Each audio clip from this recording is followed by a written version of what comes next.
Was Arsenal undefeated in September? Let's get started.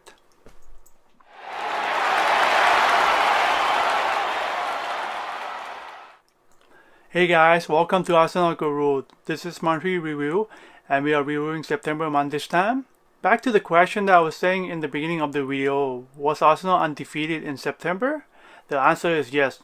Looking at the calendar up here, it shows that we got 5 wins and 1 draw in September. We beat Bournemouth 3-0, we beat Cologne 3-1, we draw against Chelsea 0-0, we won against Doncaster 1-0, we won against West Brom 2-0, and we won against BATE Borisov 4-2. That is how we got 5 wins and 1 draw. There is a conversation going that, oh, Arsenal have turned it around since we lost to Liverpool. Yes, you can say that, but I would say that it's still too early to say in the season because it's still only in October and we just only in September passed and we still have a long way to go into the season, so we'll have to see on that. It's good to be excited and be happy about it, but if you look at the result of last year, it is the same thing. We got 5 wins and 1 draw as well. We beat Southampton 2-1, we draw against PSG 1-1, we won against Hull 4-1, we beat Nottingham Forest 4-0, we beat Chelsea 3-0 at home, and we won against Basel 2-0. It is 5 wins and 1 draw, same thing in last year and same thing in this year. That is a good thing to compare because last year we did great and this year we did great as well, so that is good to see. If you were to compare between last year and this year, the difference that I can see right away is the gap between the games. Last year we were playing Champions League. We got evenly distributed gap between the games of 2 days and 3 days, as you guys can see in the calendar here. But for this year, we're playing in Europa League. That kind of changed things up a little bit. We got a weird gap of 4 days, 2 days, 2 days, 4 days, and 2 days. That is really different.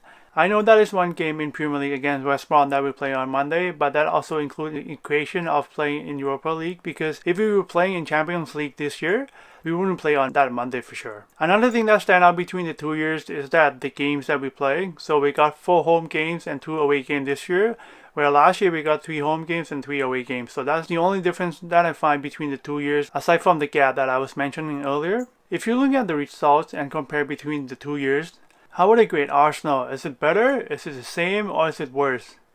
If you're looking at the games itself, I would say it is pretty much the same thing because we got 5 wins and 1 draw for both years. But if you're looking at the results, I have to say that we got worse because if you're looking at last year, we beat Chelsea 3-0. This year we play away game and we get a draw from them. I know that was a good solid performance from us that we recovered from Liverpool, but last year we beat them, so if we to compare them, of course it is worse. It is not only the game against Chelsea that weighed up between this year and last year that we got worse from last year. It is also other games as well. For example, the game against West Brom. We could have been 2 or 3 down in the first half, but somehow we were 1-0 up, and then we ended up 2-0 in that game.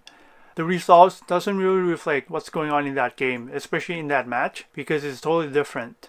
Same thing for the game against Doncaster. We only beat them 1-0. They could have got a goal back and it could have been a different game. And look at last year, we beat Nottingham Forest 4-0. That was something that we were expecting to see in League Cup, but it didn't happen in this year. Another 2 games that I want to point out is the game in Europa League for both games. The game against Cologne at home, we were 1-0 down in the first half. I know that we have turned it around in the second half and we scored 3 goals and we beat them 3-1. That is a good thing, but we were not good at all in the first half. Same thing for BATE Borisov. I know we were up 3-0 and then they got to go back. After they got the goal back, they were going at us. Luckily that we didn't concede the second goal. And on top of that as well, that we were lucky that we got a penalty right off from the start in the second half. Because if we didn't get that 4th goal, we wouldn't be that comfortable and we wouldn't be able to win the game. They get the second goal back and then they were almost scored the 3rd goal. If they scored the 3rd goal, it would have been a different game. And obviously they might go on and get the 4th goal or we might keep the game, but I don't think that was going to happen anyway. For all those games, I had to sum up that our performance was not convincing at all. Like, we looked sloppy at times during the games, and it shows in those games, not just only in one game, but all those games. It could have been better for us, and I think that's something that we need to really improve on, especially by scoring more goals. Like, we were having trouble scoring goals, and some goals that we got was kind of lucky. In the future, for the goals that we score, I want to see that we create that by ourselves.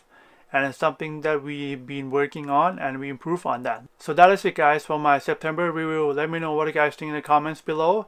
And also don't forget to give a thumbs up and consider subscribe to my channels, and I'll see you next time.